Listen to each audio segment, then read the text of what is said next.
America में पढ़ाई करना सालों से इंडिया के स्टूडेंट्स का सबसे बड़ा सपना माना गया है।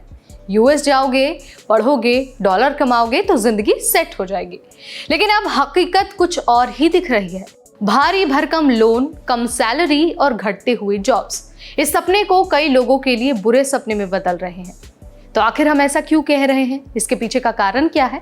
आज हम आपको एक वायरल स्टोरी के जरिए इसकी रियलिटी बताने वाले हैं। बहुत आसान भाषा में आपको सब कुछ समझाएंगे। तो चलिए वीडियो को पूरा देख लेते हैं। Hi everybody, you watching NBT tech ed and I am your host Neha Upadhyay. दरअसल एक वायरल स्टोरी ने सबको हिला दिया। वायरल स्टोरी के अनुसार एक स्टूडेंट ने यूएस में पढ़ाई करने के लिए करीब 50 लाख रुपए का एजुकेशन लोन लिया।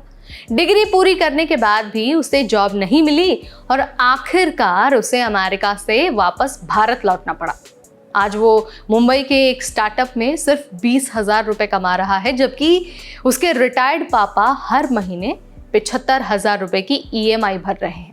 सोचिए, घर वालों का प्रेशर, पैसे का बोझ और करियर का अनिश्चित भविष्य, ये कितना बड़ा स्ट्रेस है।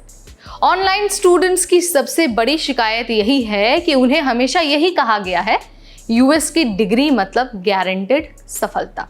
लेकिन अब जब ग्राउंड रियलिटी सामने आई है तो वो स्टूडेंट खुद को धोखा खाया हुआ महसूस कर रहा है।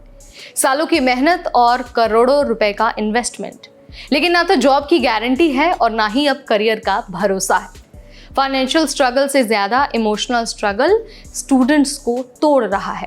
पहले स्टेम यानी कि जो साइंस है, टेक्नोलॉजी है, इंजीनियरिंग है और जो मैथ्स वाले ग्रेजुएट्स हैं ना, उनको अमेरिका में हाथों हाथ नौकरी मिल जाती थी।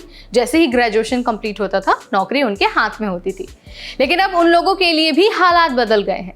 हर ग्रेजुएट को नौकरी नहीं मिल रही है। H-1B वीज़ा की पाबंदियां और कंपनियों की कटौती ने हालात और ज़्यादा खराब कर दिए हैं। और सिर्फ अमेरिका ही नहीं, बल्कि कनाडा, यूके और ऑस्ट्रेलिया तक में यही स्थिति बनी हुई है। कई सारे स्टूडेंट्स सरवाइव करने के लिए और जॉब्स कर रहे हैं। मतलब पढ़ाई का मकसद ही अधूरा रह जा रहा है। लेकिन ध्यान देने वाली बात है कि यह समस्या सिर्फ पैसों तक लिमिटेड नहीं है। असल डर है कि आप अपनी फैमिली को रिस्पॉन्स क्या देंगे। घर वालों ने उम्मीद लगाई थी कि हम अपनी जो सेविंग है उसे लगा देंगे, रिटायरमेंट तक दांव पर लगा देंगे। लेकिन बदले में स्टूडेंट्स के पास अब बची है तो सिर्फ अनसर्टेनिटी और अधूरे सपने। कई लोग एंग्जाइटी और डिप्रेशन तक में जा रहे हैं। तो अब सवाल ये है कि स्टूडेंट्स को आखिर करना क्या चाहिए।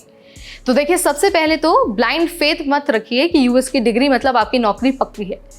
एजुकेशन लोन लेने से पहले आप अपना बैकअप प्लान जरूर बना लीजिए।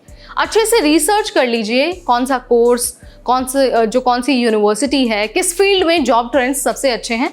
आप उस हिसाब से अपने कोर्स का चयन कीजिए, उस हिसाब से यूनिवर्सिटी को चुनिए। और हाँ, सबसे ज़रूरी बात है कि आप सिर्फ यूएस पर निर्भर मत रहिए। यूएस के अलावा भी बहुत सारे ऑप्शंस हैं। आप वहाँ पर भी अपना जो एक सपना है विदेश में पढ़ाई का और नौकरी का, वो वहाँ जाकर भी पूरा कर सकते हैं। अब देखिए, यूएस आज भी वैसे तो वर्ल्ड क्लास एजुकेशन देता है, इसमें कोई शक नहीं है। लेकिन ये सोचना कि सिर्फ वहाँ जाकर सब कुछ सेट हो जाएगा, अब ये बात सच नहीं रही है। रियलिस्टिक आपको उम्मीदें रखनी है, सही जानकारी हासिल करनी है और प्लान करके आपको विदेश में जाकर पढ़ाई करनी है। अगर आप ऐसा नहीं करते हैं ना, तो इस स्टूडेंट की तरह आपकी ज़िंदगी का ये सबसे बड़ा बोझ बन सकता है। तो यहाँ मैंने आपको उस वायरल पोस्ट के बारे में बता दिया है। उस वायरल पोस्ट के ज़रिए आपको समझा भी दिया है, आपको सतर्क कर दिया है कि कैसे यूएस में पढ़ाई का और नौकरी का और सेटल होने का जो ट्रेंड है, अब वो ट्रेंड नहीं रहा। अब वो ट्रेंड बदल चुका है और आपको अपना बैकअप प्लान अच्छे से तैयार करना होगा। आप क्या मानते हैं इस बारे में? आपका क्या सोचना है? कमेंट के जरिए आप मुझे बता सकते हैं। इस वीडियो में फिलहाल इतना ही। तब तक मुझे यानी नेहा को दीजिए इजाज़त। Keep watching NBT tech add.